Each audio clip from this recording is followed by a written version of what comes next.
ખેડૂત મિત્રો, આજે હું તમને લસણ વિશે થોડીક માહિતી આપીશ.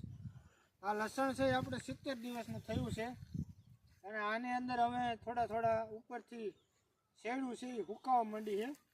એટલે શેડું હુકાવાનો મતલબ બે પ્રકારનો હોય, પણ પહેલો પ્રકાર છે એ થીપ્સનો છે.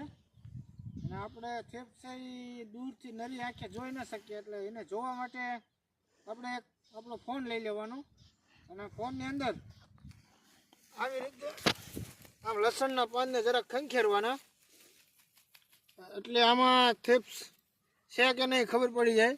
હજી થીપ્સનો એટેક નથી. આ તમારે ખાસ કરીને જોતું રહેવાનું, કારણ કે એકદમ થીપ્સનો એટેક લસણની અંદર હેવી થઈ ગયો એટલે તેને આપણે થીપ્સનો એટેકને કાઢવા માટે આપણે વધારે પડતી દવા છાંટવી પડે છે.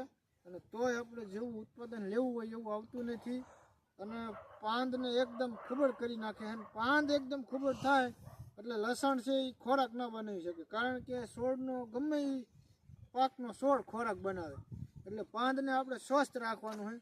જેટલું પાંદ સારું રાખશું તેટલું અંદર લસણ સારું થશે. ને 70 દિવસની અંદર અમારું લસણ હાથેથી સોંપેલું કેવું થયું એ તમને બતાવું.